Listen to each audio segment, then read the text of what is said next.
Clock in, Chucklefucks. We're back online. Ow! Ow! Ow! Give me ow for the gravy train. Where's Ethan? Ethan! What if Fenkin casts speak with animals to talk with Princess, and Princess just says Oh, I can't wait to get that ability. Oh, it's going to get so fucked up.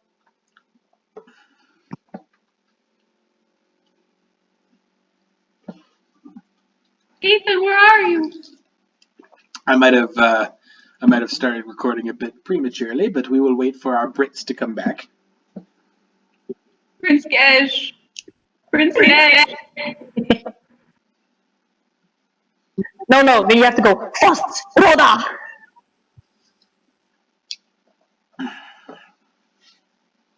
I've been watching a lot of Castlevania recently with Sophie, and I've also noticed that like the amount of tomato soup that I consume has taken a recent spike. So, Are you a vampire now?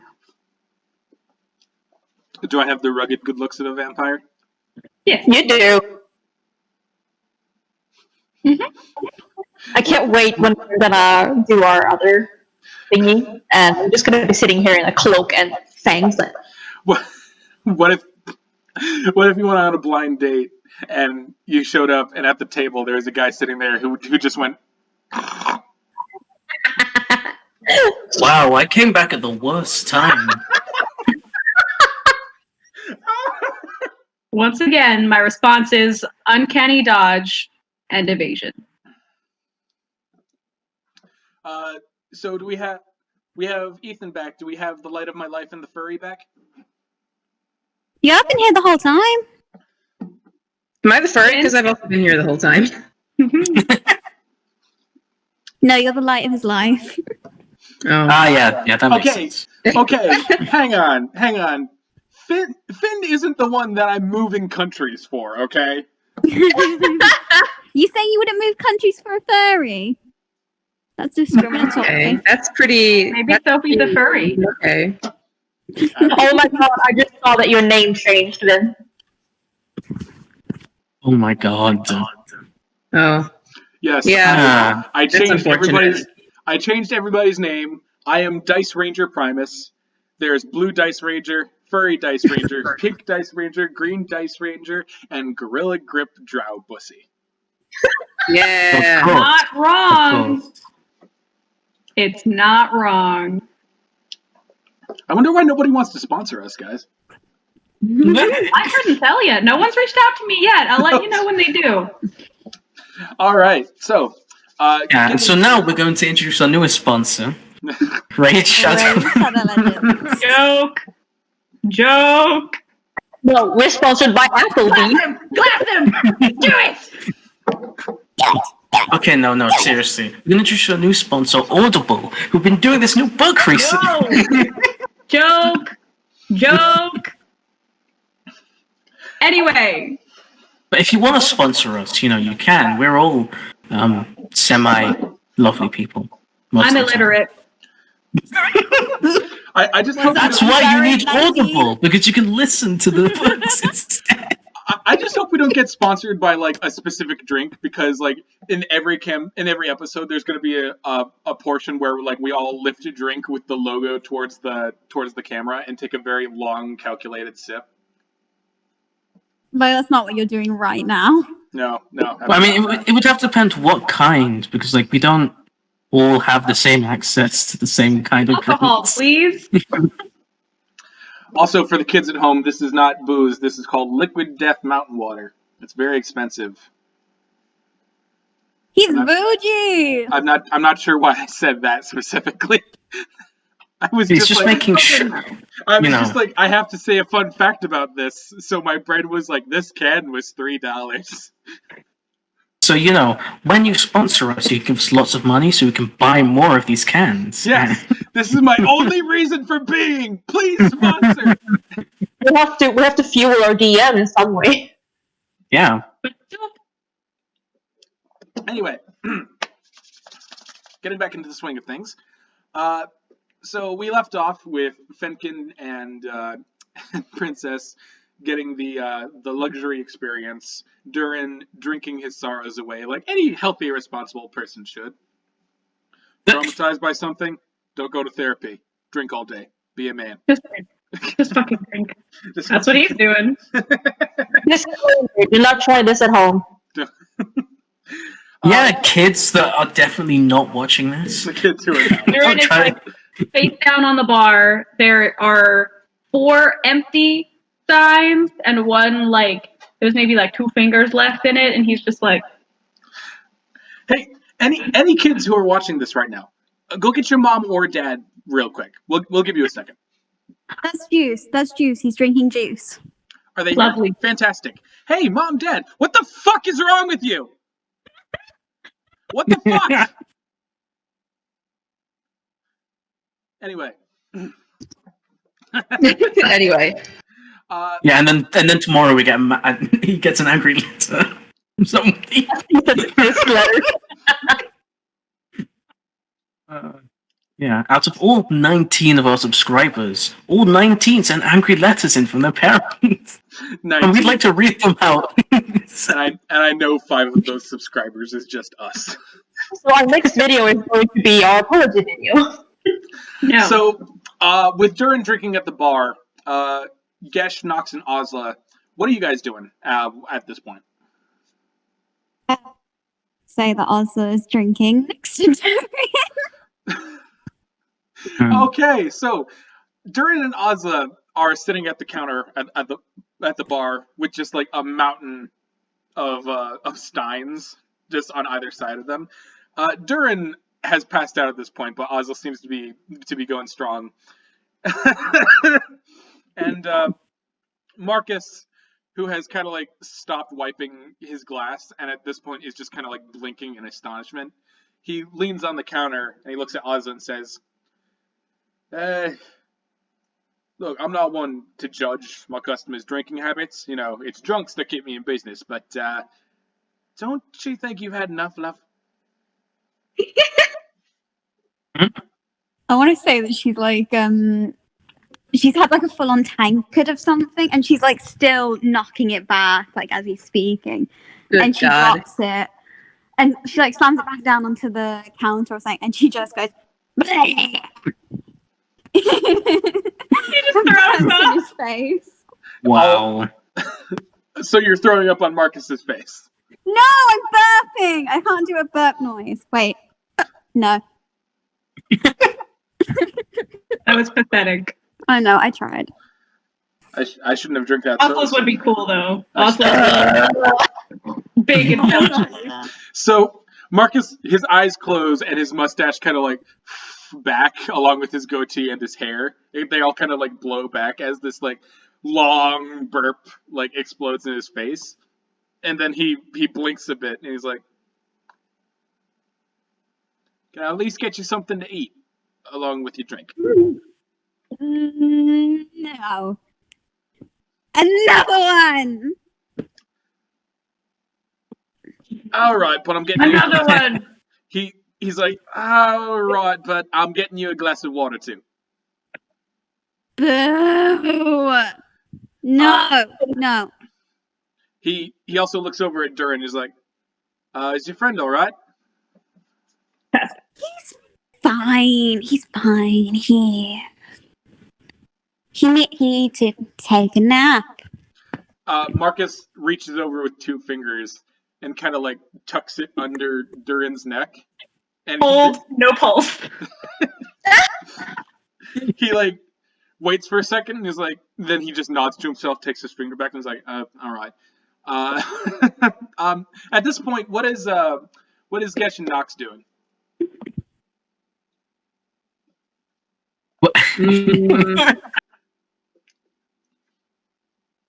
Yeah, Gesh is just Good question. he's watched this whole thing go down in amazement at how much drinking's just happened right in front of his eyes. He sort of slowly walks over to Ozla, puts a hand on her shoulder, and just goes, maybe you should go easy a little bit. Nox is at the far end of the bar, and she has entered into a betting contest with one of the other patrons about whether or not Ozla is going to throw a punch. Okay. Oh wow. Oh. All right. Oh shit. Uh-oh. She has 40 gold on Ozla trying to hit someone. Oh fuck. Oh. All right. So, Ozla, yeah, Gesh just, yeah.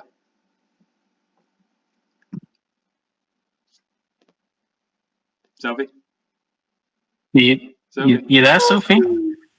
Did she just run out of the room again? Oh my god. She's gone. She said bye.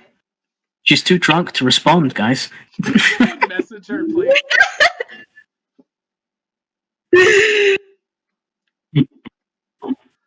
Go Wolfie. I love that. I love that woman. I love that woman.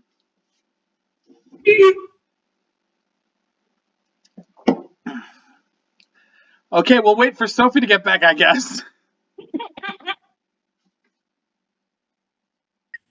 Meanwhile, Please. we're getting ready for bed, I guess.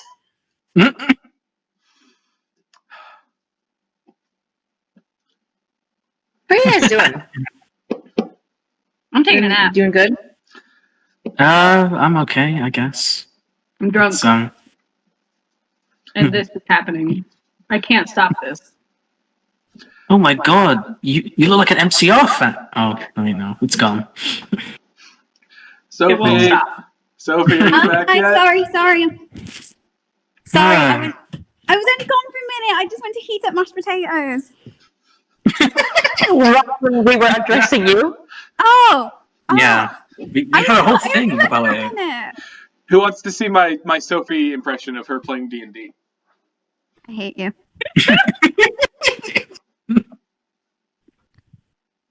Girl can't eat her mashed potatoes. Anyway, Gesh, do you want to explain what happened? Okay, so Gesh came up to her, put his hand on his shoulder, and was like, "Take it easy, okay?" And Nox was like, "I'ma just, butter about 40 gold that she's gonna punch this dude right in the face." And then so Nox and some other guy is just waiting to see what happened, and Gesh is just there trying to comfort the Halfling. And Dhuur'in's passed out next to you. Yeah, Yeah. Just there's also asleep at the that. bar. Is Probably not great. it the Probably. bit that she's gonna punch the bartender, or is she's gonna punch Gesh? She, Nox just bet that a punch will be thrown.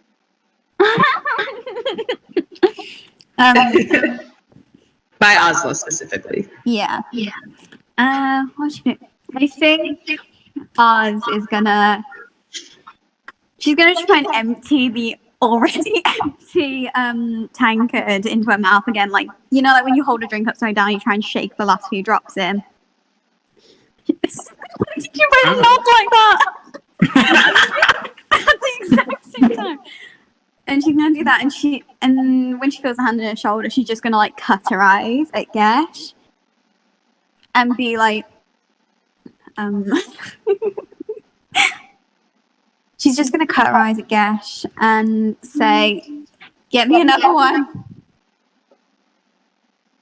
I am not doing that at all. We're friends now, aren't we? Get me another one. Friends, don't let friends drown their sorrows away.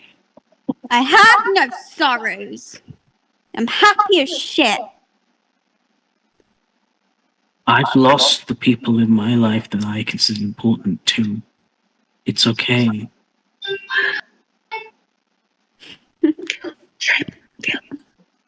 Look, I know we made the peace shit. I know we did that. But if you don't get me another drink, I'm going to kill you. But you, I very much doubt that. Besides, I thought I reminded you of someone. Would you want to really kill me? Or Punch, punch, punch. Yeah, that's gonna try and punch him. All right. So, Ozla, as you like hear that and you whirl around to like raise your fist and punch Gesh, everything suddenly goes dark as everybody else in the tavern hears a whang kind of sound. And as like you slump forward into Gesh's chest, totally unconscious, Gesh, you look up to see Marcus with a frying pan, and he's just like, "Sorry, that just kind of seemed like the best option. I panicked." Jeez.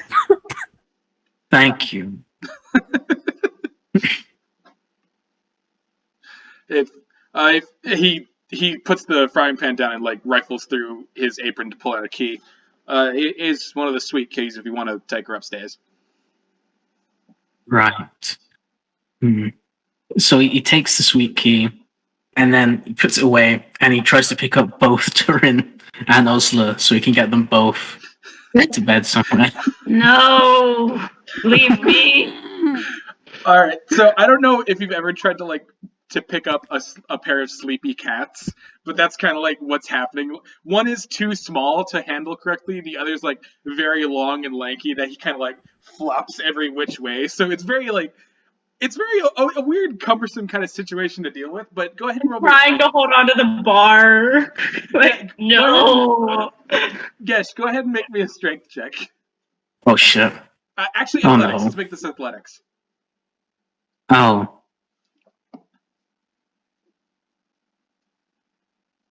I mean, I would prefer the strength check, but okay.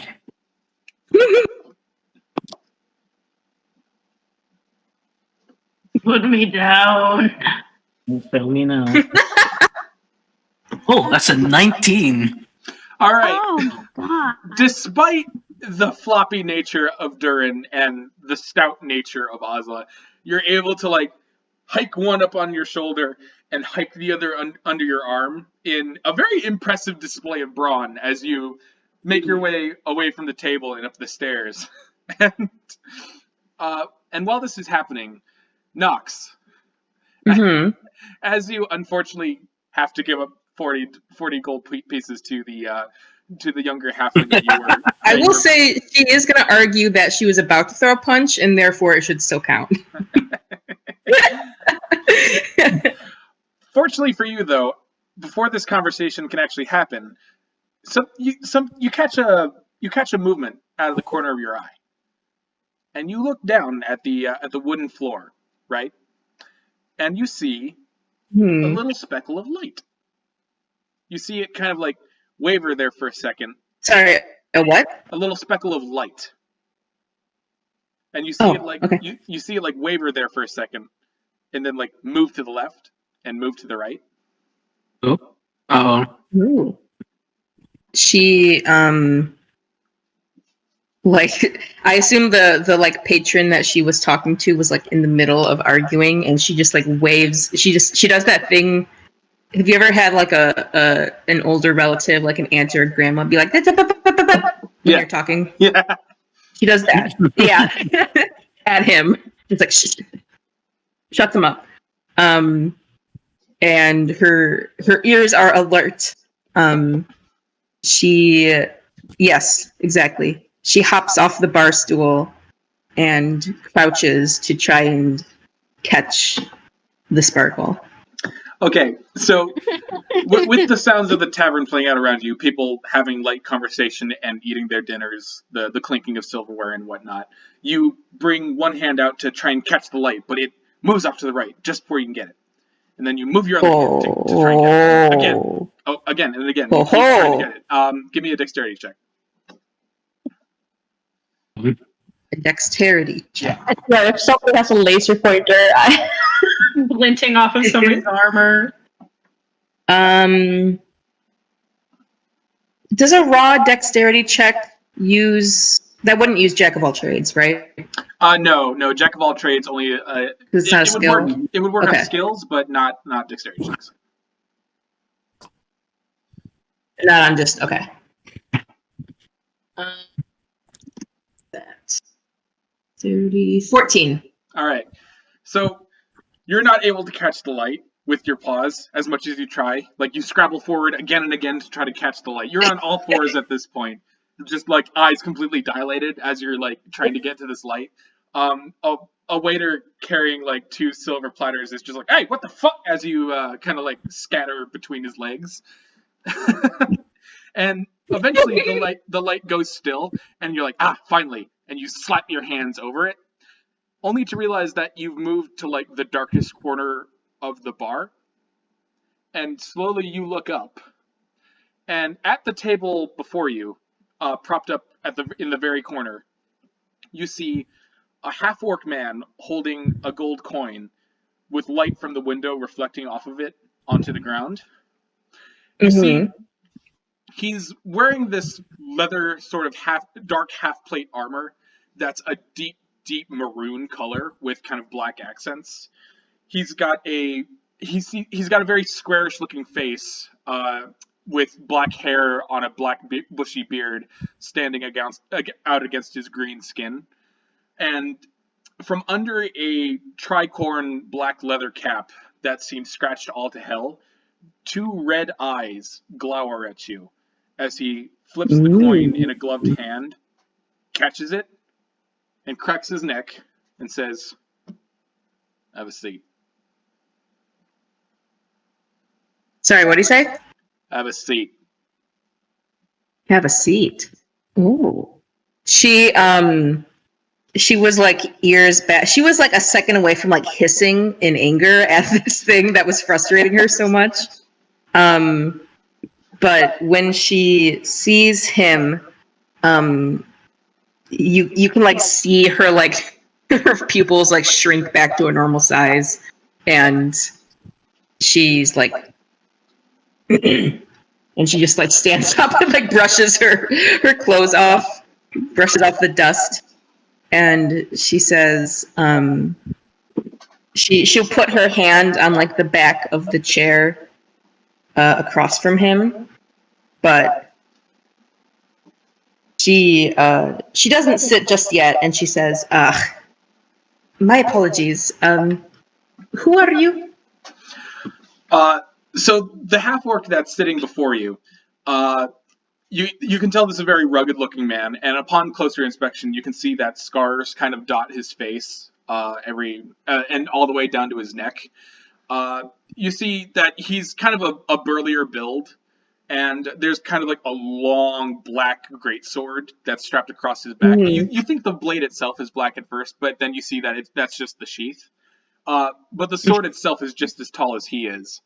And he leans back in his chair and rests his incredibly pronounced jaw on his wrist, and he says, "I'm sorry, what was your question?"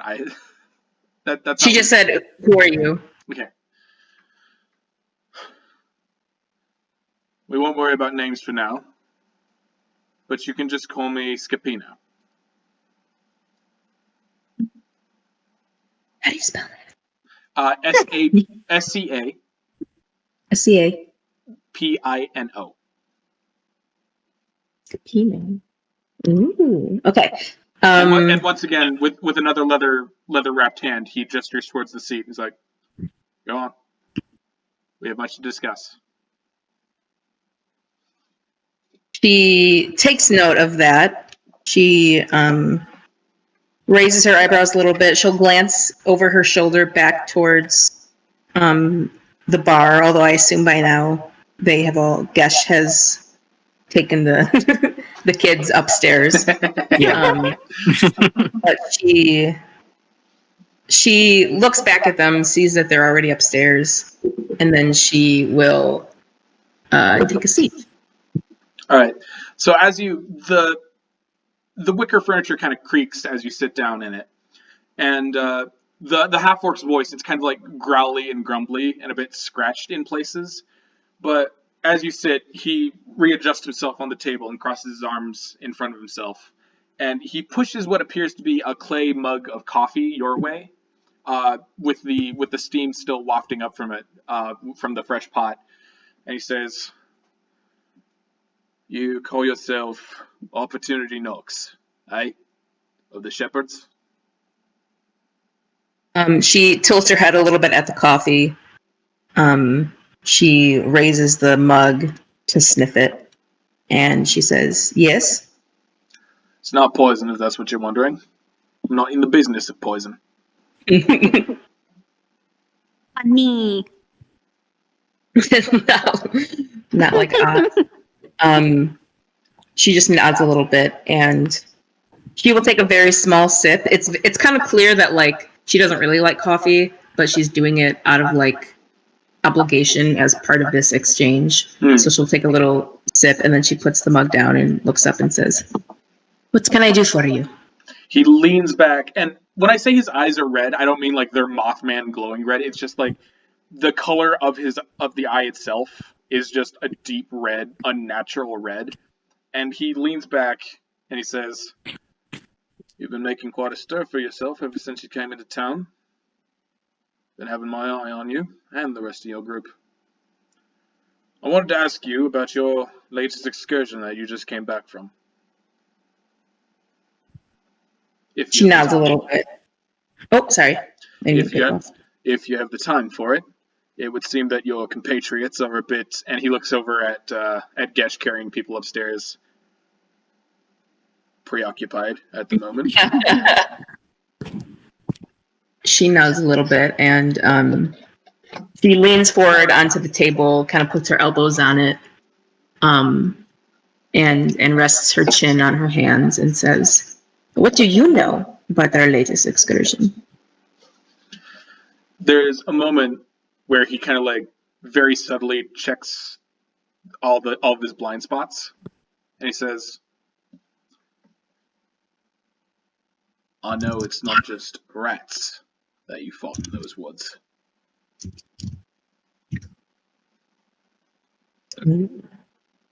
Uh-oh. Then why didn't he help us, little prick? He's like, "I've been watching you guys. You watched us fight a fish creature and you just sat there with your little pipe and shit." Wait, does he have a pipe? Ozla just manifest, like her face crashes through the ceiling, like, "You Yeah. motherfucker!" Excuse me. She just says, when you say watching, you mean it literally? He didn't say anything about watching. He just said he knew that it wasn't just rats that we were fighting in the. Well, he said before that he's been watching them. Oh, sorry. Yeah, you did. Yeah, she means like, were you literally there watching us fight this thing? I wasn't in the woods. I was here helping the defense efforts.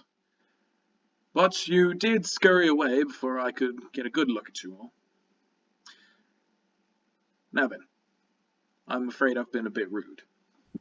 Like I said, you can just call me Scapino for now. And I want you to understand that my intentions are entirely pure. I'm no spy sent to watch you.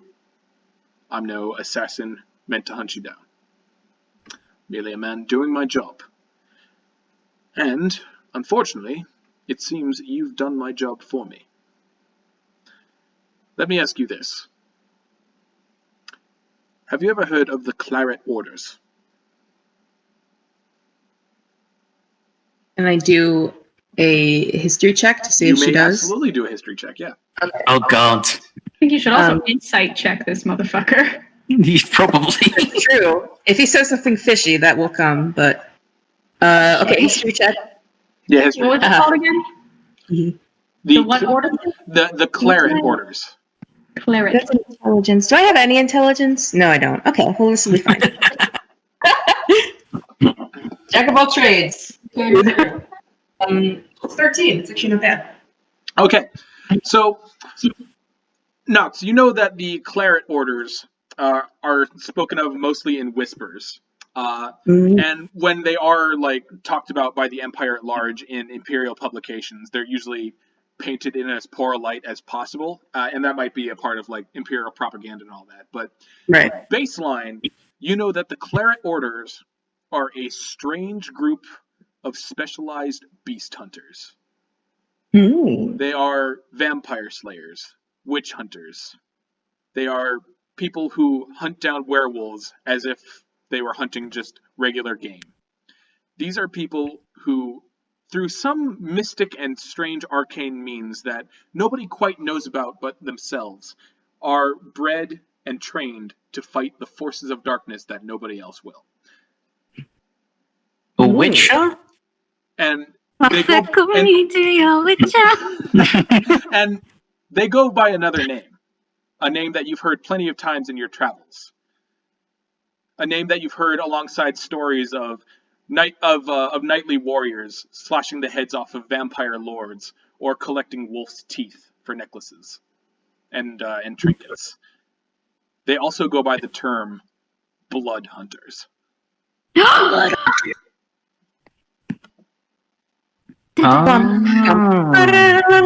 Okay. And as that clicks in your mind, you see the red coloration of the man's eyes before you. You see the scars that dot his face, and you see the blade across his back, and you realize before you, impossibly, sits a blood hunter of the fabled Claret orders.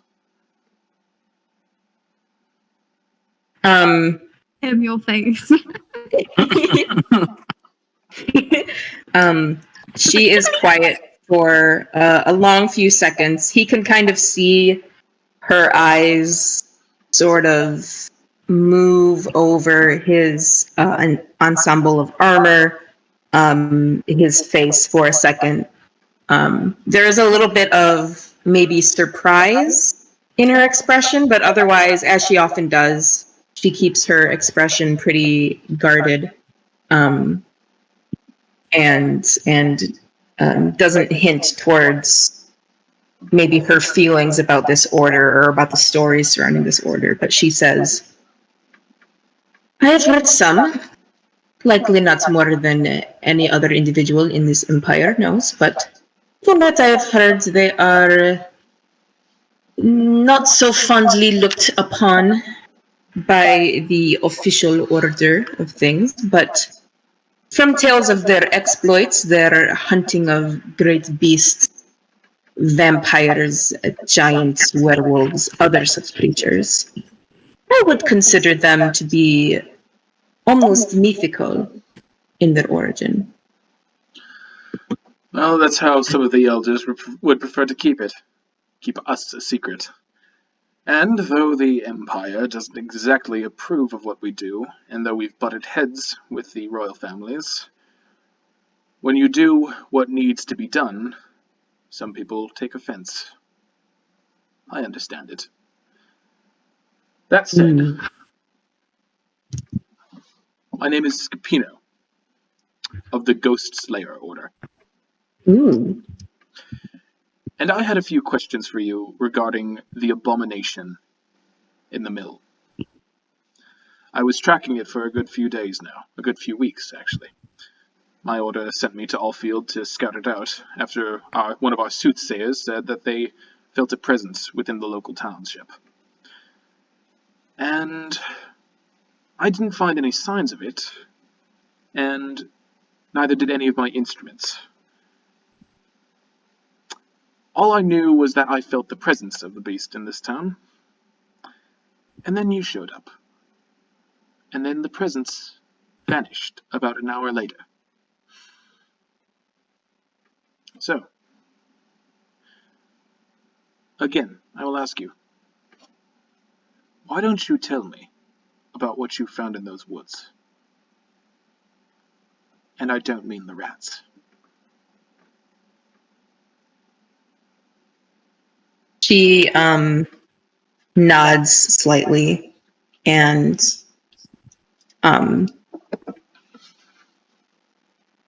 she'll say, "Well, it is true we found a number of strange creatures over the past day. In the mill house specifically, we found two that I would consider worthy of note, but I am inclined to believe that it was and she hesitates to think of how to describe the fucking horrible thing that they saw down there. And she says, the aquatic sort of creature that we found. Aquatic. Does it look anything like this? And he slowly takes out a very small red leather-bound journal, flips to a few pages, and then presses it flat against the table and pushes it towards you. And on the paper, almost identical to what you saw in the basement, is kind of like this half man, half fish creature with dark black inky eyes and a mouth that opens like a lamprey's. Gross. She looks at it. She like takes like a pointed sip of coffee, like just like a pause, and then puts her mug back down and says, "Yes, I would say that's pretty accurate." I see. And you killed it. You're certain. We did. Where are the remains? They appear to have had some sort of magical reaction after the creature's death. They burst into flames. But there was an object that was left behind. May I see it? Can I do an insight check to see specifically if there is any like Vibes. wants to know if there's any like anger or ill will, we should say, before she shows it to him. Give it a roll. What's my insight?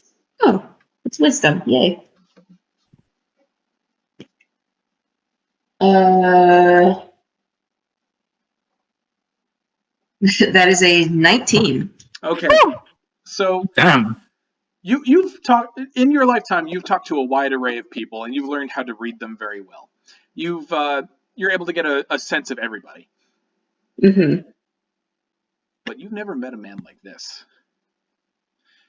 It's almost as if he is not a being of emotion. He's completely stone-faced. And in being able to tell that, you can kind of tell that he's being honest. You don't see any microaggressions that would like indicate that he's got any ill will or ill intent. But it's almost like he doesn't know anything but this moment. Mm. Interesting. Interesting. She regards him for a long moment and then, without taking her eyes away from him, she reaches into her pocket, withdraws her fist, places it kind of like face up on the table, and then opens her hand to show the signet. He regards it curiously, and before he kind of hovers his hand over yours, he looks at you. May I? You may. He picks it up, and he looks closely at the signet ring, kind of turning it up and down.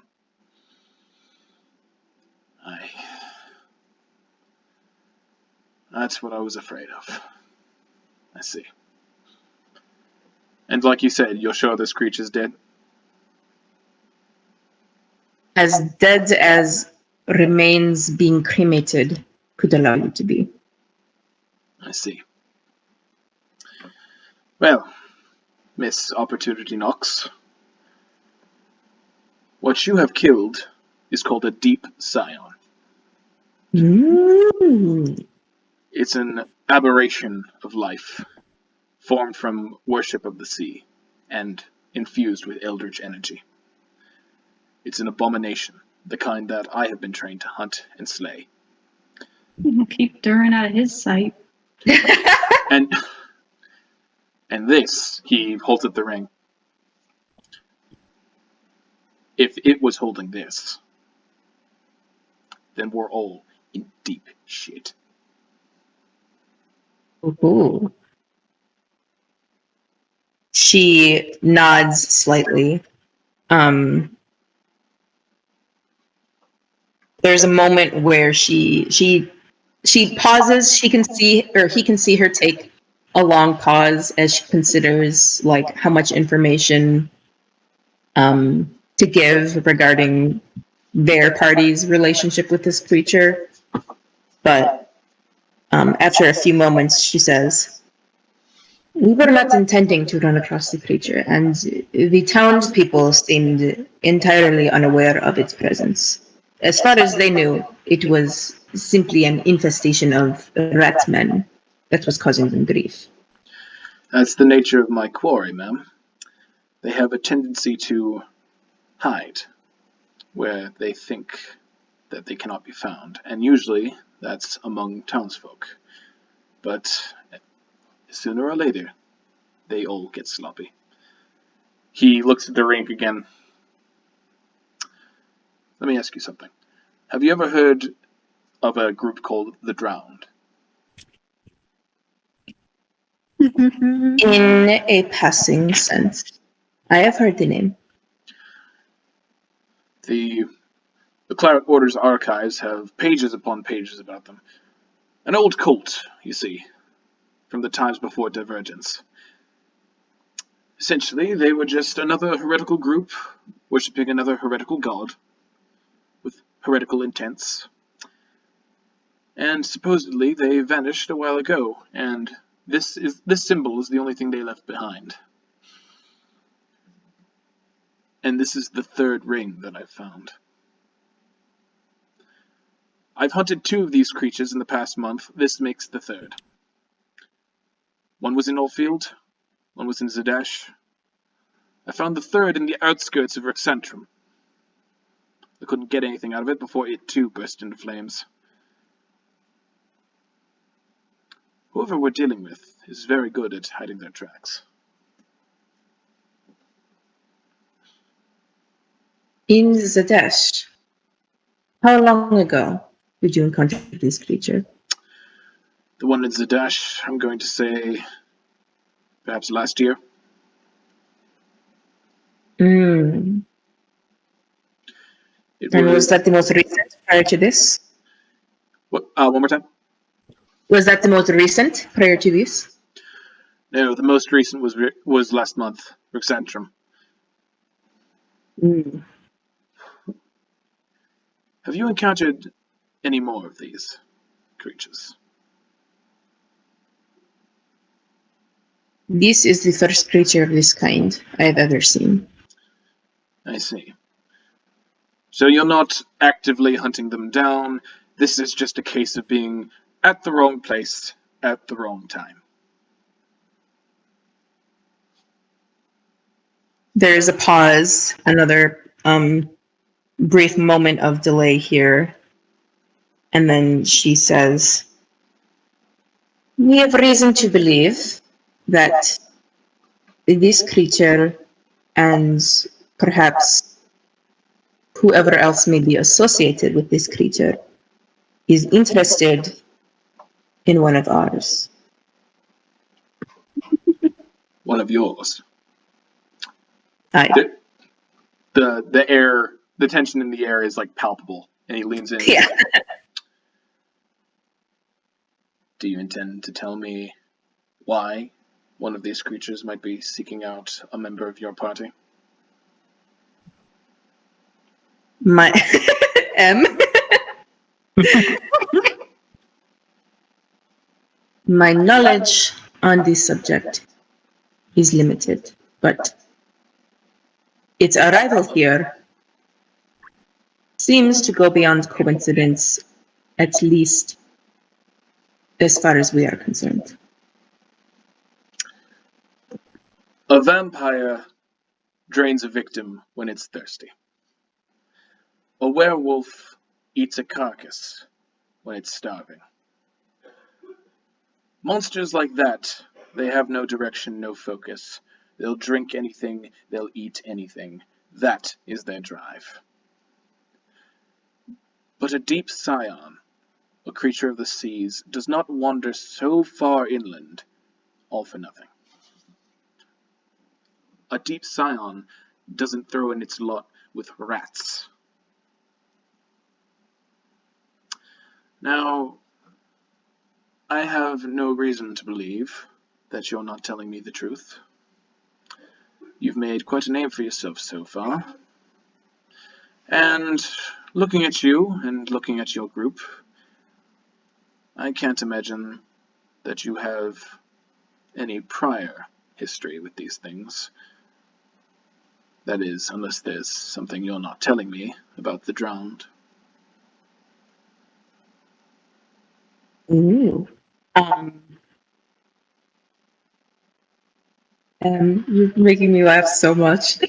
Just your reaction to like the sidebar as this is going on. He nods a little bit and says,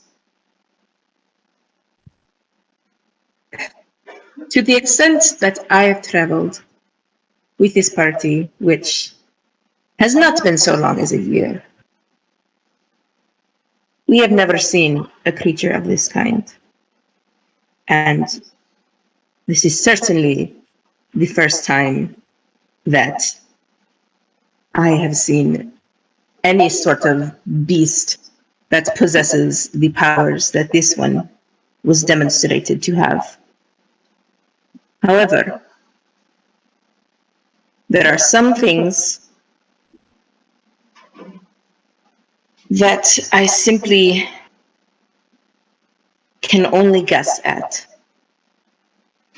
when it comes to the nature of this creature and its interest in us. He stares at you for a long, long moment, Nox, before finally he sits back in his chair.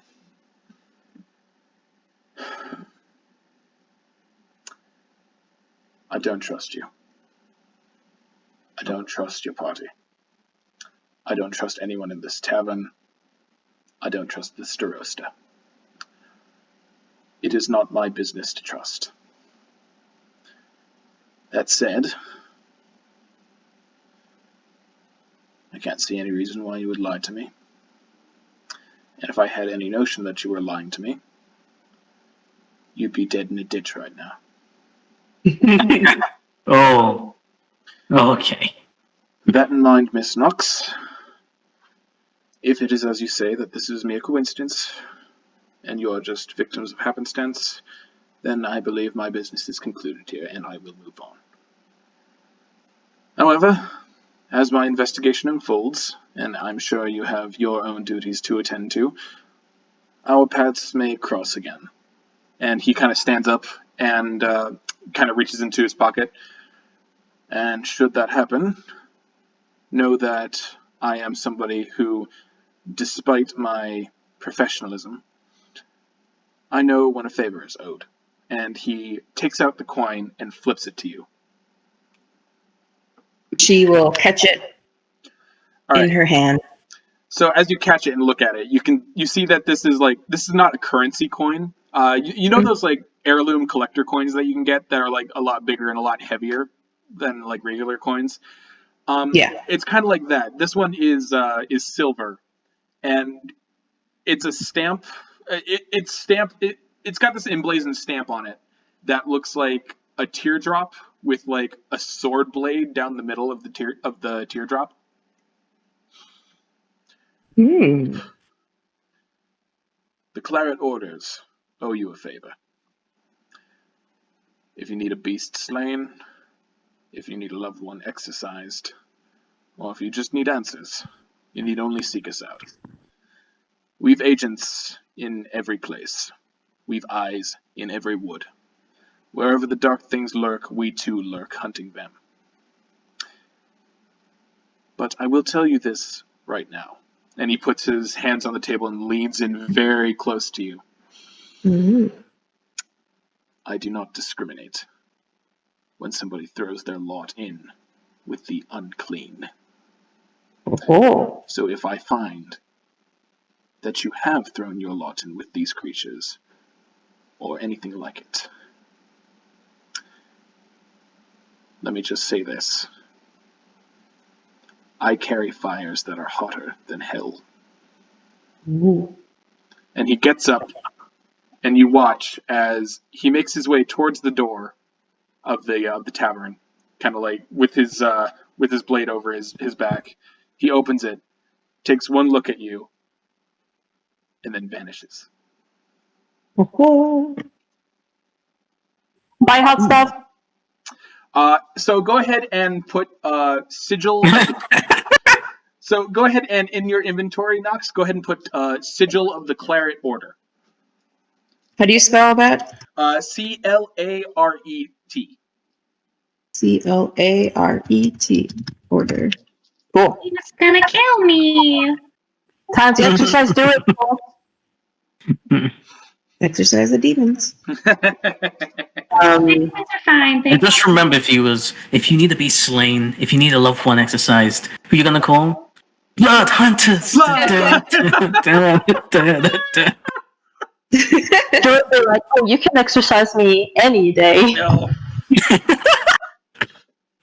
He's just like holding a sword to Dhuur'in's throat. Just like, I should have killed you back in the tavern. Dhuur'in says, step on me. What? Break my sternum. What? So Nox, what are you doing here?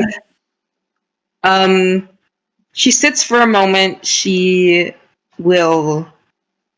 Wait, hold on. Is that a spell slot? Wait. Oh, that is a spell slot. Damn it. Okay, I don't want to use a spell slot. Okay. She. Actually, you know what? No, I will use a spell slot. Fuck that. I'm going to, before she goes upstairs, she is going to cast Identify on the sigil to see if there is anything magical about it. Uh-oh. Oh no. It's a tracker, isn't Oh it? my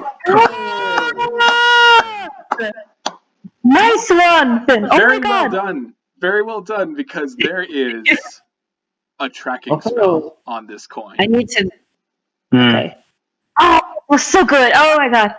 I don't know if I need to do anything with Identify or if it just happens. I think it just happens. Yeah, so the spell itself on this coin, it's hard to like derive because the magic that blood hunters use is very different from like the regular kinds of magic that bards or even wizards use. But you can tell that from casting your spell and looking through the arcane weave that this coin is a means of letting Scipino track you. So as long as you have the coin, he knows where you are. He can't. It's not something as complex as being able to see your surroundings. He just has like a like if he was in the next town over, he would be like, "Oh, Nox is in Alfield right now." Yeah. Okay. So she holds this coin in both of her hands, and as the melody that she hums and the magic that she channels allows her to gain this insight about this object, she looks at it closely, kind of turning it over in her hands, looking at both sides, examining the symbol that is on it, and then she will put it in her pocket, and she will get up and go buy an ale at the bar With the coin. Oh wait, no, you get for free. No. I don't think that's you still get drinks free. Yeah. So. Oh, that's true. Yes, she'll go procure an ale to go, and then she's gonna head upstairs. All right. Marcus pours you an ale, and he kind of leans in and he whispers, "That motherfucker was giving me bad vibes. You all right?" Sorry, what did you say? I was getting a bad feeling from that motherfucker. You all right? She kind of puts her hand over her pocket where she just put the coin that the blood hunter gave her, and she says, "Yes, of course, fine. I am used to dealing with a great array of strange and, how did you put it, bad vibes people." All right. So We're lost right now. So taking your ale upstairs, you hear a voice, a familiar halfling voice, being like, "Aye, Tabaxi, what about my 40 gold?" But you're upstairs before he can finish the sentence. With that, I'm gonna take a 5-minute break to use the bathroom. Me too. But so talk amongst yourselves. Yippee! Yeah. Okay, yeah. So I guess Gesh has just been sitting up there, making sure they don't like. Choke on their fall Dhuur'in over would have the Yeah. clung to Gesh, Yeah. like koala around him. We only got one key, so I'm guessing Gesh is like he just like yeeted Dhuur'in and Ozla on the bed, and he's just kind of in the room with them. just staring like, go to sleep, go to sleep, go to sleep, go to fuck sleep. Finally, I remember carry you too.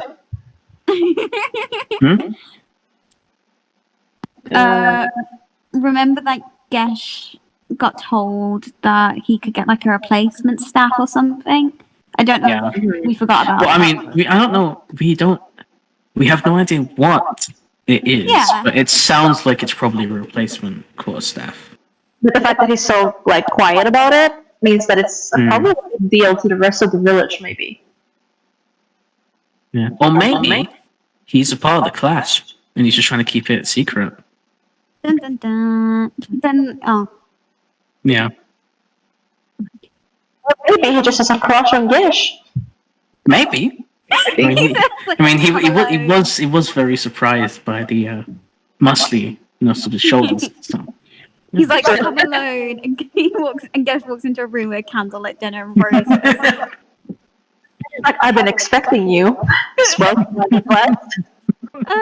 I am for the Drow. I am for Dhuur'in Kolbavar. And he's like, Dhuur'in just kind of sits up in bed and he's like, I have a bad feeling. like that senses.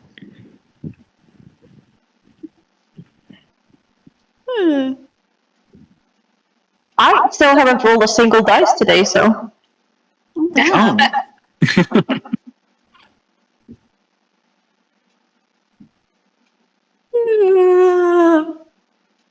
Oh, sorry.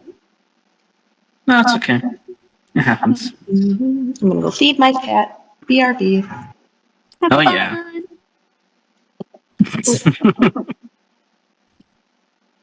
I wonder what the guy would have done if Nox had said to him, like, oh, it's after our friend Ozla. She's been called the Drowned. I mean, he might have tried to use her as bait or something. Maybe. I Probably. would have laughed if he tried to kill her. He's like, I've got killer now. I'm like, oh, But I don't feel like there's no point to that.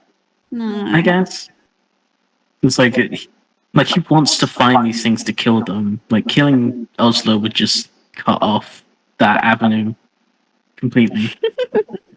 Though it would also completely fumble up this ritual thing they've got going. So Yeah. I mean that'd be something, I guess. Then we move on to Dhuur'in's story. Hi. Oh, speak of the devil. Student story. We said if Nox told the guy that Ozla was marked by the Drowned, and if he'd kill her because of it, then her story would be over, obviously, and we'd move on to Dhuur'in's. Oh yeah. And Azathoth. And Azathoth. That's gonna be like our excuse to keep this campaign going forever. It's gonna be like, oh, well, Ozla's arc is finished. Now it's time for the next character's arc. Yay!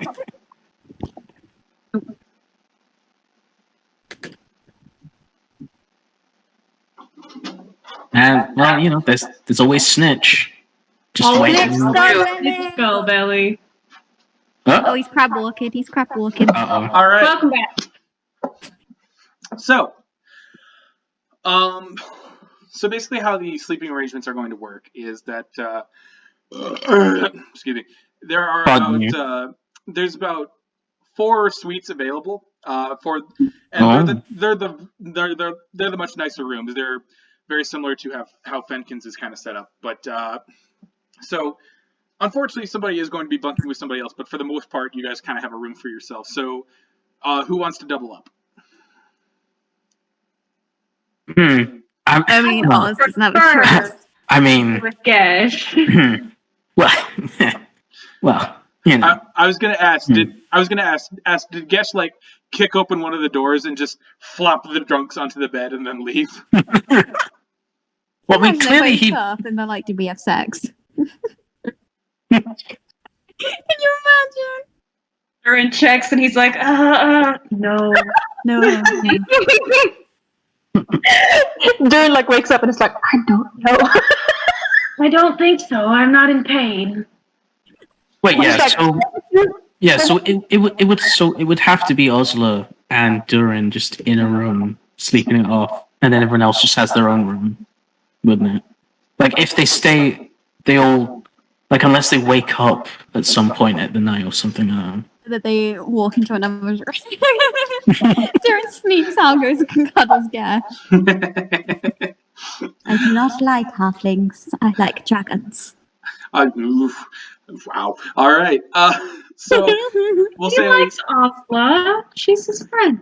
we'll say they're like buddies. we'll say Dhuur'in and Ozla in a room. Gesh has his own room. Fenkin and Princess have their own room, and Nox has their own room. So, It's a nightmare time. how do I want to? Yeah. Wait, What's up? What's up, buddy? What's up? Finn, are you back from feeding your cat? Yeah, oh, I'm here. you are. Okay. So I didn't. No. Oh yeah, sorry, I'm here.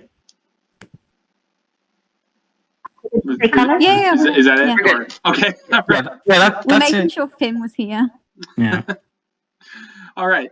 So, God, how do I want to do this? Before I do any plot stuff, in the middle of the night, is there anything you guys want to do? Anything you want to describe?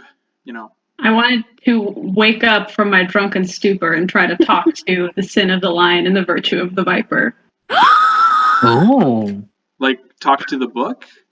Yeah, I'm gonna try to talk to the book. Well, I'm trying to focus on the cowboy, this sun creature in my brain, because I put those pieces together. I hear the voice. I look at the book. The book says new words.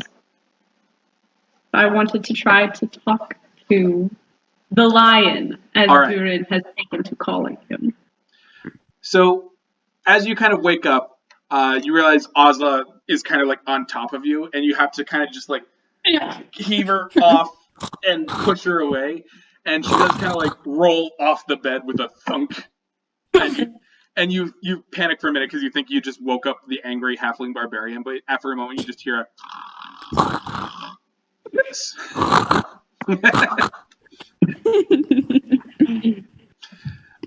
But eventually, you do kind of cuddle up with your book and you open it up to read the pages, and you find that the words have changed again. Now, where it was once a children's kind of storybook written like a story you would tell a kid as they go to bed, this reads more like a journal entry now. The journal entry of one Dorn Sunslinger. Wait, Dawn?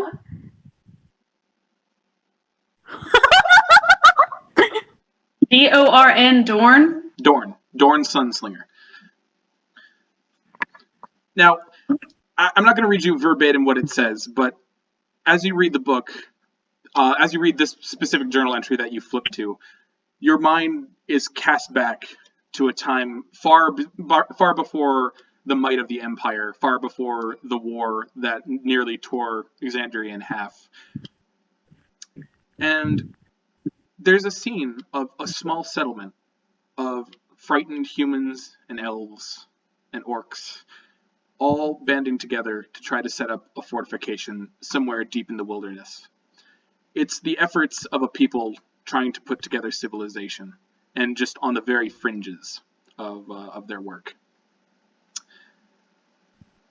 The scene itself, you see children running around, you see mothers and farmers tending to freshly planted crops, and you watch as what appear to be guards of a sort putting together fortifications. Their weapons are very their weapons and armor, they're very old-fashioned. It's definitely not the height of the Empire you know right now. They're very early designs for both weapon and arms. And as this is all happening, you get a sense of like it's a sense of like things are just starting out. You know, they just found this place and are working to make it something more than it already is. And you recognize the area around you. You recognize the flora and the fauna. And you recognize it to be the area that surrounds Alfield. You recognize the trees and the grasses.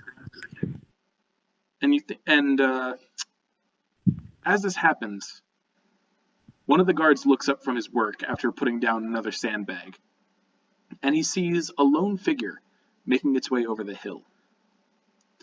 He kind of cocks his head at first, because it's hard to make out, but as he gets closer and closer, he sees a figure with a long leather jacket and a wide-brimmed hat. And as he draws closer, finally the guard can see his face. He's an elven man, a bit middle-aged thereabouts, with very rugged features. You know, he's got a salt and pepper kind of like dust, not a beard, but just like a 5 o'clock shadow across his face. And his skin is almost a copper brown. But his eyes burn like yellow sunlight, like gold amongst the black of space, like two miniature suns. He smiles as he makes his way through the town. He passes the guard with a friendly nod. And the guard is a bit taken aback, a bit confused, but there's something warming about this man's presence. And as he walks through the town, through this little settlement, you watch as he regards everybody he passes. With two thumbs through his belt loops, he nods at every man, woman, and child, as if addressing them all like friends that he hasn't seen for so very long. Suddenly, there's a ruckus from the furthest end of the town. Townsfolk and guards come running away as a great beast comes barreling through. It looks like a giant wolf of a kind, bulging muscle that ripples under matted fur. It snarls with black fangs that have been rotted, and eyes like red coronas burn in the daylight. Everybody is running. Everybody's panicking. But not the man. The man stops in the middle of the town. The wolf sees him. The lion stares down the dog. And in a single moment, there's a sound like a thunderclap. Nobody has ever heard that sound before, and they wouldn't hear it again for years upon years to come. But as the sound ripples through the entire settlement, the wolf slumps over, motionless. A wound in its head bleeding bright gashes of blood. Nobody saw the man move. How could they? How can you watch light itself move? They didn't see him move, but they do see what he's holding. A strange object indeed, smoking at the very end of the barrel. It looks like a small pipe almost of a kind, with a wooden handle, and a cylinder with 4 slots, and a lion's crest emblazoned on the wooden handle. And as the stranger spins the gun in his hand and slowly puts it back onto his belt, he turns. The same guard that he saw before is only a few feet away. And the man smiles, and he says in a voice as rich as honey. Name's Dhuur'in. Reckon you folks could use some help around here. And with that, the journal entry ends.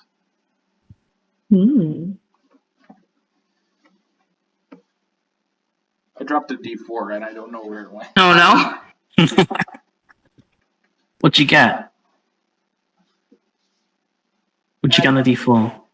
And I don't want to lose a D4 on the floor because that's like a caltrop. So I'm just gonna keep my shoes on for now. But yeah. Wait, but you have shoes on? Why do you have shoes on? You're inside. What? I'm appalled. I don't. Doesn't Anyway, make sense. So Dhuur'in, yeah. Lovely. Well, I'm hoping that my eldritch ability helped me read a little bit better. I'm like,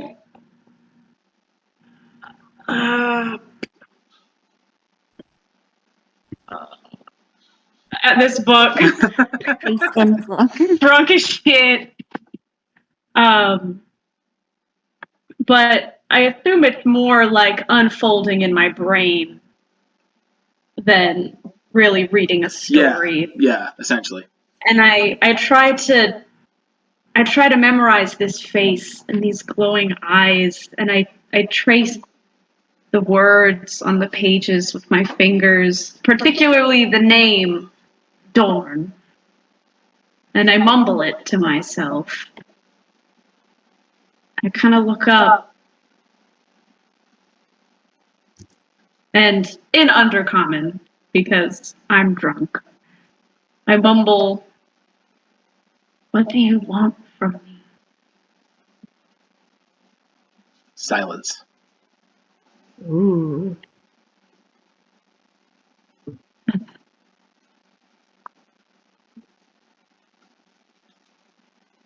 Mysterious.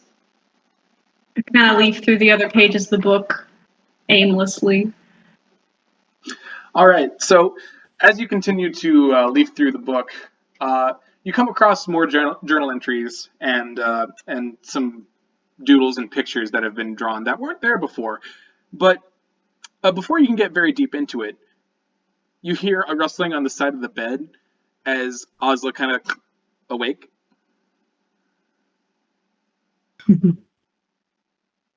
Oh, sorry. What are you doing out? Nothing. Reading. You can read? Yes. Now. Sorry, what did you say? I got a notification. Yes. Now. That's fun. Read me a story. Okay. she rolls over and she tucks up as close as she can. Like a little kid. Aww. Sit up on the bed. And I'll start fucking reading her the journal entry. And I'll tell her, story. "You weren't here before. It changed." And then I'll just keep going. I'm reading it Undercommon. So Ozla, you don't get the imagery as vividly as Dhuur'in did in the back of his mind, but you hear the same story through this journal, and whoever wrote this journal has kind of a very eloquent way of writing that also kind of lends itself to a more rugged lifestyle. Aww. Yeah. As she's listening, she's like sort of dropping off and stuff, but she's like leaning. She's probably like propping herself up against Dhuur'in at this point, like, and she's sort of just like stretches and like curls a blanket over the top of her shoulder, and she's like, "Such a cool story. Imagine if people like that existed." I think they do. I saw them. in the in the dark thing, water, sun, the sunlight. It was there with me. Huh? There wasn't sunlight in there though. I saw it. Okay. What else did you see? The gun. I saw it. It shot the creature, exploded in light. It hurt, and it was warm. And I hurt. Is Dhuur'in like crying at this point? Yeah. Probably. Yeah. And I was just like, fucking half drunk. So Ozla, I'm really worried about this D4. Yeah, I'm also worried about it. So Ozla, even in like you've slept off not a lot of your drunken state, but enough to know that something is clearly bothering Dhuur'in, and when Dhuur'in of all people is crying, that's a cause for concern. Okay. So yeah, obviously, like with Dhuur'in crying, she can probably like feel it, like because she's leaning on his shoulder. She can probably feel his shoulders shaking and him trembling, and like she's always done before. She reaches out her hand and she finds his, and she gives it a little hold. But this time, instead of just like holding his hand, she sits up a little bit and she looks at him, and she can see the tears, and gently, she holds her hand up and uses her thumb to wipe away the tears from under his eyes. You found it! But yeah, she leans up really gently and uses her thumb to wipe away the tears, and yeah, and cleans his face. Like she sort of like ruffles up the edge of her jacket and like gets the cuff of the sleeve and just dabs at his cheeks, and she goes, "Shh." The warmth. It's difficult. I know. Does it, when you're warm, does it always hurt? I'm always cold. My God is so cold. But this light, I don't understand it. I don't know why it's chosen me and not one of you. From my experience, gods shouldn't be cold. Gods should be warm. My God At is least from what unlike any other god. Then you need a new one, mate. No, I don't. Why? Why would you choose? Did you choose this garden? I found this power. I stole it. And it has kept me safe. And all else, I just deserve. From what I can tell, it's kept you safe, but it's kept you cold. And like I said, you deserve a god that keeps you. I don't know much about gods. I've never prayed to any myself. Faith isn't a thing I have, but if there's anything you can believe in, you can believe the rest of us are here for you. So no more crying. Hey. And she's like in her drunken little stupor. She like pats around for the bed sheet and she tries and drags it up his legs.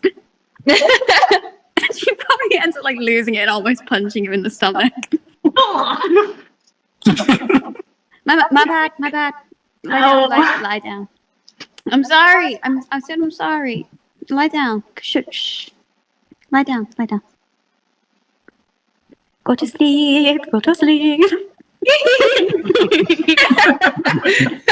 And I want to say that she hasn't let go of his hand the entire time.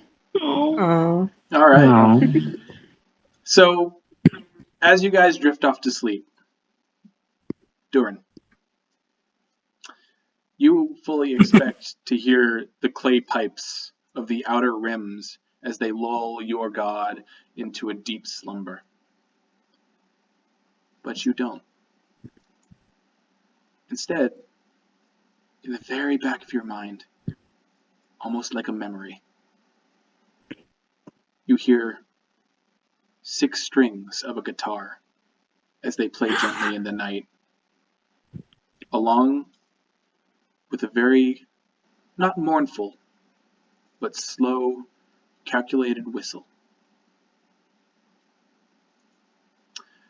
One that eventually gives way to a song. And then you are asleep.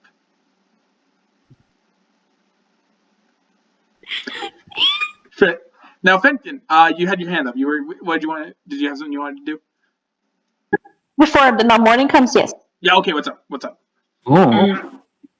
Okay, so Fenkin will like pretend to go to sleep or like try to go to sleep, but struggling to actually like relax.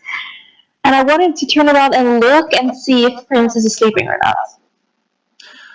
Princess, you know how like really ugly chihuahuas will lay on their back with like their tongues hanging out? That's kind of what Princess is doing. And like, for some reason, whenever Princess sleeps, his tail is just constantly fucking, and his little hands are just like. Okay, so he sees this and he's like, it a little bit weirded out by it, but also like, okay, good, he's asleep. So then he gets off the bed very quietly and he scoots over to a corner of the room as far away from the bed as possible. And then he takes out his magical vermin hat and he puts it on his head and he whispers very quietly, Verminius.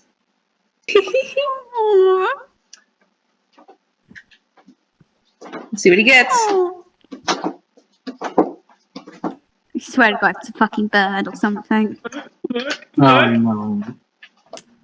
He's getting the book out. He's looking for which creature to fucking explode again. Oh, I'm ready. What would you be saying adorable, like a fucking hamster? All right. So, as you put on your pointy witch's hat, because that's what it is. I've danced around saying witch's hat, but it's a witch hat. So, you put it on, and you speak the command word. And normally it's hard to tell if anything's like appeared in the hat, but this time you definitely feel it. Because you feel something lift off your head and start to like bounce around and thump against the inner walls of the hat. Alright, so he takes it off, and he attempts to like catch whatever it is, like very gently, so it doesn't fly away and make noise. So do you want to take like your hat off and like put your hand over the hole? Yeah, exactly. Okay. So you take your hat off and slam your hand down, and there's a moment of like, did I get it? And eventually, from between your fingers, between these 2 fingers here, a little fuzzy head pops out. It wriggles out, and it takes a second, but first you see a pink heart-shaped nose, and then 2 large ears flop out from under your fingers as it wriggles out, and the face of a little brown bat looks up at you from in between your fingers. Oh, I love that! Is this your Komori cameo? And as the bat looks at you, Yes. with as the bat looks at you, the two little like hooked fingers on its wings kind of like reach up to do that basically on your finger. It cocks its head. There's a moment of recognition. The mouth opens and a tongue shoots out. He doesn't even flinch at this point. He just expects it. He's like, "Hello to you too." He whispers quietly. And then he looks around, peeks to see if Princess is still sleeping, and then he leans in and whispers to the little bat, like, "Listen, I need you to do something for me. Ooh. I want you to keep an eye on that raccoon for me. Like I call you. I want you to spy on it specifically." The bat turns its head to look at Princess, who at the same time, and it looks back at you, blinks again. I'll take that as a yes. And then he kind of looks at it again and is like, "I don't trust that raccoon. Have you noticed anything about it?" Blink, blink, blink, blink. And then he takes a moment to like realize what he's doing. And he just looks at the bat and then looks up at the ceiling and he's like, "God, what am I doing? What has my life gotten into?" And then he just sort of gives the bat a little gentle like stroke on its fuzzy head with a fingertip. And then the fur is so soft. You're just making it harder now. And the eyes kind of like close as like your comparatively huge finger draws over its ears, which kind of flatten back a bit as it lets your hand pass over. And he sits there and strokes it for a while. Every now and then you hear a happy little chirp. Oh. He smiles a bit for himself. He looks incredibly soft, which he never does. He never looks like that soft, like happy and relaxed. And he just keeps stroking it and like petting it gently. And he starts talking to it a little bit and like, "I think you're the same. You're the same consciousness each time, even though you look different." Sort of like have this like thought process and discussion with himself and the animal, even though it probably can't fully understand him. Well, he doesn't know if he can. As soon as you say that, the tongue comes out again, and this time on the forehead. And you sure are fond of doing that. I hope it means well. I hope it means you'd like me. And then he looks at the princess again and he says, "I don't know if I can talk about this with the others. They seem to think I'm crazy. Am I crazy? Do you think I'm crazy?" He says to the bat. There's a moment where the bat just. Okay, don't answer that. Not that he could anyway, but I miss the forest. I miss the animals. And it feels like even here, even the animals are strange. They're not what I'm used to. This is strange because I do not have a home to return to, and I do not miss them for anything. But yet, why do I feel this empty longing? And then he looks at the bat as if he's expecting you to like explain everything to him. The bat's mouth opens and it keeps opening and opening and opening. No, I'm kidding. Yeah. That's the time it fucking disappears. If only. The Yeah, bat, and then the bat Yeah. hears it, cocks its head again. The tongue shoots out and gets the very tip of your nose. I should start taking. I don't know if I should take that as a yes or no, but I'm just rambling at this point. Oh God, what am I doing? And then he sort of puts the bat like on his shoulder, and he puts his hat away, and he goes stands up and he goes back to the bed to like sit down for a bit or lay down and like hold tucked a little bed like next to him for as long as it can remain. All right. So as you make your way back over to the bed, bats don't really stand so much as they just kind of like, like that. So he's kind of doing that on his shoulder until you like settle down and like kind of like hold him close. And at some point when you drift off to sleep, you feel something heavy kind of like pressed down against your stomach. And if you wake up, you kind of look down to see Princess kind of like curled up in a little cat ball on your stomach. And you also see nestled in with him is the bat, who is also asleep. I was like, oh, you froze for me. What? Don't worry, I screenshotted it. Okay, you're frozen. I froze? Yes. Oh, sorry. Yeah, I've got Did spinny you blocks for you right now. Did you hear what I said? I'm hearing you fine. Okay. Yeah, you're buffering for me right now. So. But you have audio. Yeah, you have audio. That's weird. All right. Well, like I said, you see the bat curled up with Princess. So he kind of cocks an eye open and sees it, and he starts to think to himself like, oh well, maybe the raccoon isn't something to be distrustful towards. If other animals seem to like not feel distressed around its presence, so as he thinks that to himself, he kind of relaxes a bit more and then falls asleep. Okay. Before we continue on into the morning, is there anything else that anybody else wanted to do?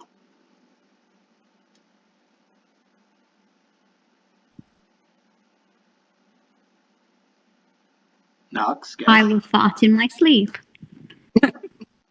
Gesh didn't want to deal with drunk people, and he just wanted to sleep. So he went into his own room. Yeah, he's like, finally, my own room. All right. In that case, Nox. Woo. Noxy. So, Night time. as you go to bed in your own suite, you find it a bit difficult to sleep for some reason.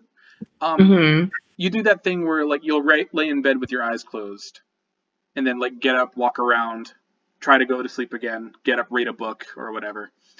Right. And every time you're up, eventually your eyes drift over to Courage of the Rose, which sits on an armoire about 4 feet away from the bed. Mm-hmm.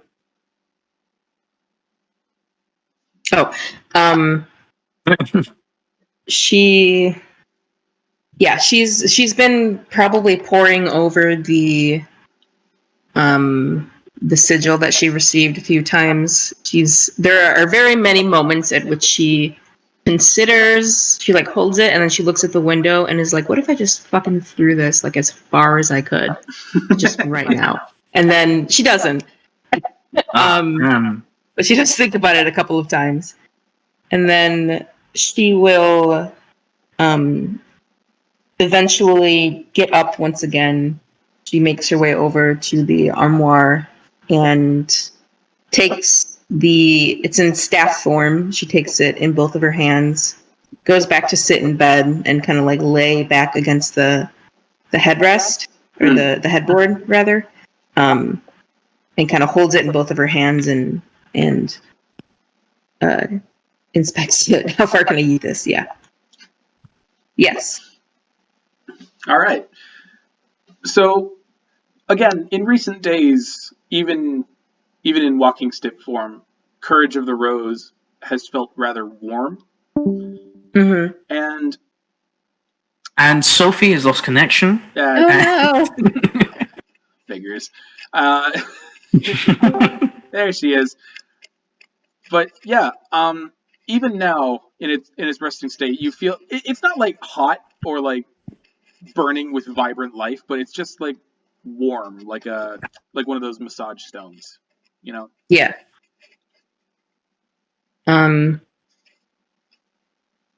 Yeah, so she'll kind of like feel it just kind of in her hands for a couple of seconds, and then she'll move her paw over the inscription, and quietly, because it's still, I assume, the middle of the night, she's not trying to like make noise, but she'll quietly say courage to unlock the sword. So the staff goes from wood to, in a single moment, this beautiful ornate golden blade with its rose-shaped handle and hilt and sword guard. And Courage of the Rose, now in blade form, gleams against the moonlight that cascades through the window. And it, being a long, thin blade, every shake of the hilt kind of makes like the blade itself vibrate just a little bit. Mm-hmm. And in this light, it almost looks like a sliver of crystallized moonlight than it does a sword. Ooh. I'm trying to remember if I cast Identify on it when I first got it. I don't think I did. I don't remember doing that. I don't necessarily know if I'm going to have her do that now, to be honest, because that's 2 of my 3 spell slots spent on Identify. But Well, you are going to get your spell slots back immediately come morning, so. That is true. I guess she is about to probably take a rest and get those back. Yeah, you know what? Fuck it. Fuck it. Fuck it. She has one hand on the hilt. She wraps her other hand carefully, so as not to cut herself, on the blade. And she is going to hum the melody, invoke the powers that cast Identify. So, as your eyes kind of take on this arcane blue glow as you peer into the weave and speak your magic into the world, the Identify spell doesn't do anything. All you see is the magical aura that surrounds the blade in like almost a golden mist. Oh. But you do hear a voice. Oh. You can see me, O bearer mine.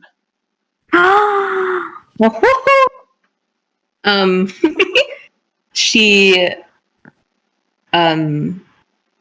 at first she was kind of starting to frown as the kind of telltale signs and shapes that she can usually use to interpret her understanding of the. Excuse me, I feel like I'm gonna burp. Okay, no, false alarm.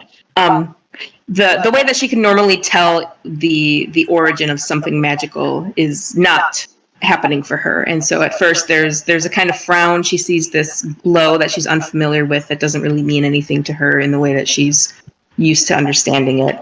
But then when she hears this voice, in a sense, it's almost kind of a relief, because it's at least, you know, the presence that she's come to associate with this weapon she recognizes, and half to herself, not really expecting a response, but she says out loud as she's touching the blade and examining the sword, she says, "If you are a cloud of light, then yes."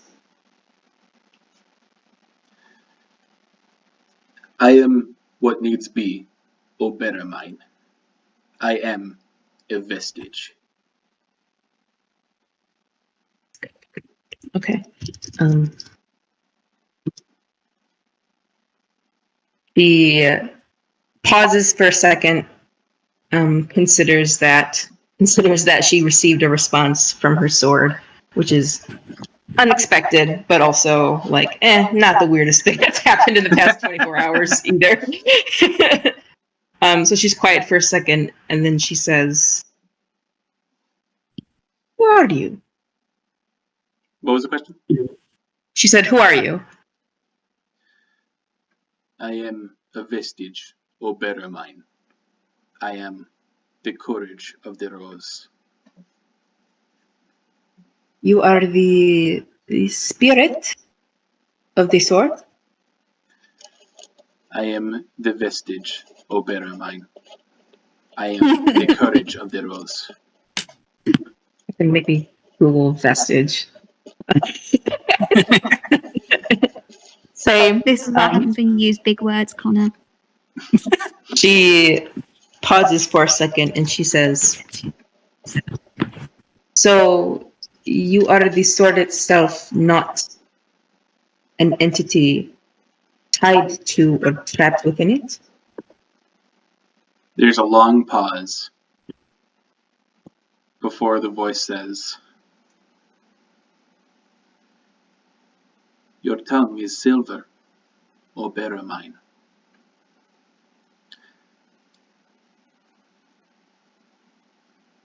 You hear my cat screaming in the background. I'm sorry if you can. No, don't worry. Okay, I'm good. pretty sure it's not going through. She kind of half smirks a little bit and says, I've been told that. But you avoided the question.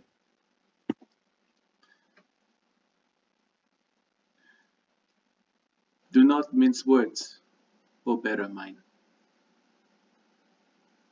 I am spirit, I am blade.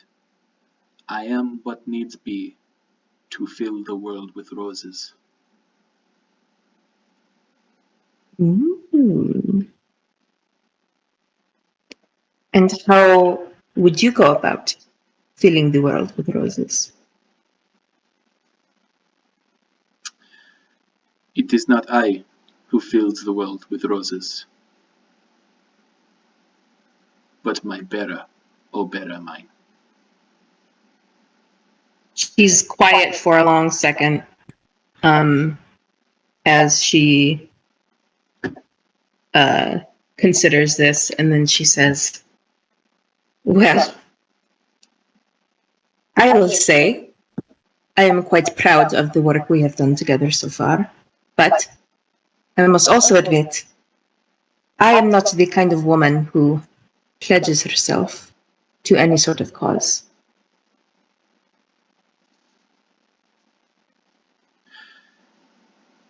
A long pause.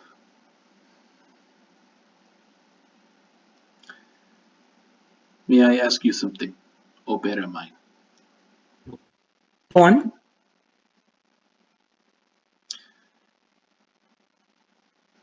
Would you fill the world with roses? Or would you fill the world with teeth, O bearer mine?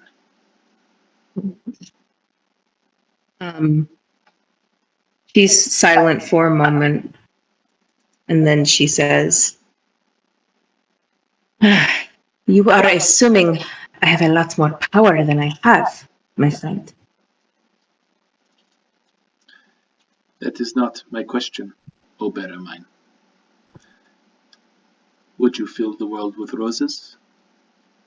Or would you fill the world with teeth? She kind of chuckles a little bit at the sword, turning her words from earlier against her. And after a few moments of silence, she says, I have no ill will towards this world or anything in it.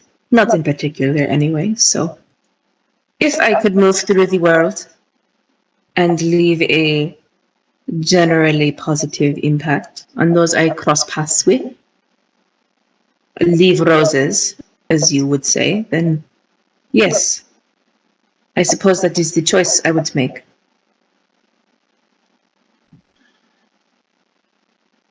There's another long pause, and for a moment, you think maybe that whatever intelligence is within the courage of the rose has died away for the night. But finally, you do hear the voice again. Long has it been, O bearer mine, since I have been held by a knight of the rose. Many hands have I seen, many lies have I taken, many words have I heard, many songs I have sung.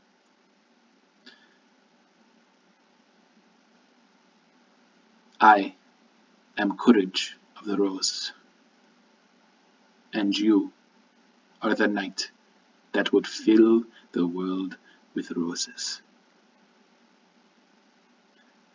And with that, you feel a change overtake the sword. The golden blade begins to become a pinkish hue. You watch as it travels up from the base all the way up to the very, very tip.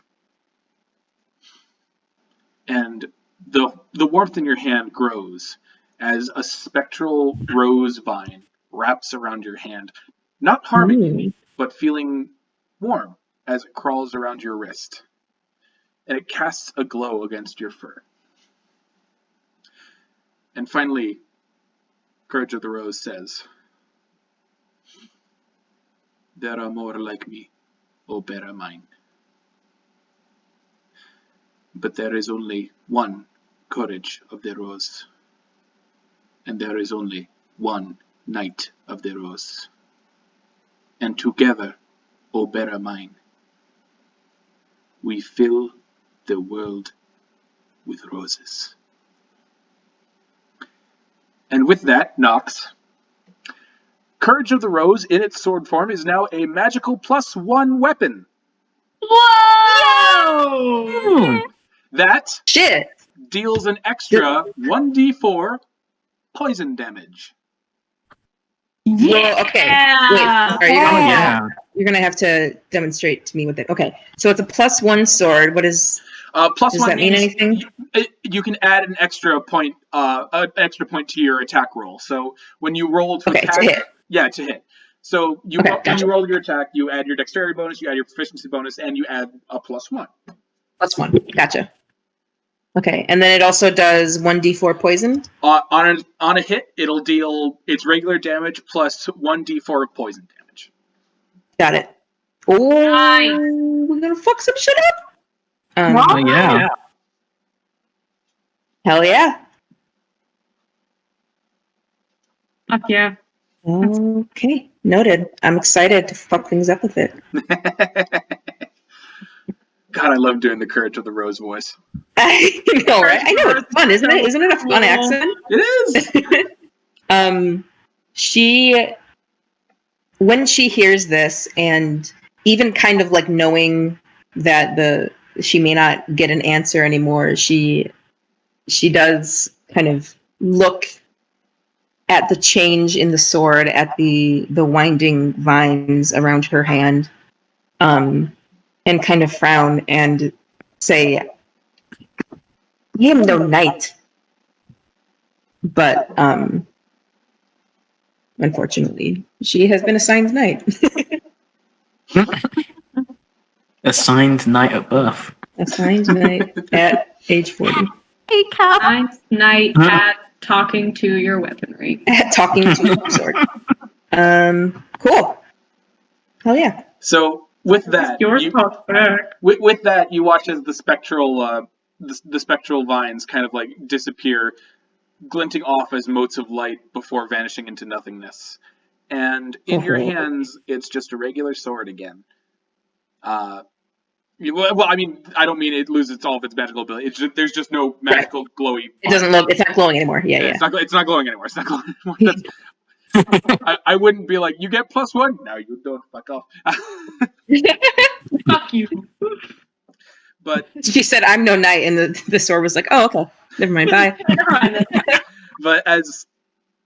but eventually, the sword by itself returns to a cane. And one last time in the back of your head, you're sleep well, O better mine. Sleep well and dream of roses. She will stare at it for a long second, and then she leans the staff against the wall next to her bed and continues to try to go to sleep.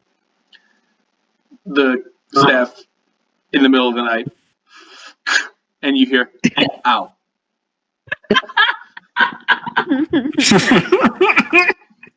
All right. Oh, So, question for you guys. Yes. We want to keep going. That's yes. essentially yes. Yeah, please. Yeah. I'd like to keep Let's going. go. Yeah. Come on. All right. 10-minute break. Yep. Reminder that I have all of tomorrow off, so I can keep going however long you guys want. That's what I wanted to double check. Thank you, Em. All right. So Another 6 hours. we will. I love it when you point to someone because it just looks like you're pointing off to nothing for me. It's amazing. Especially, it's just like. All right. We will be back in 10 minutes.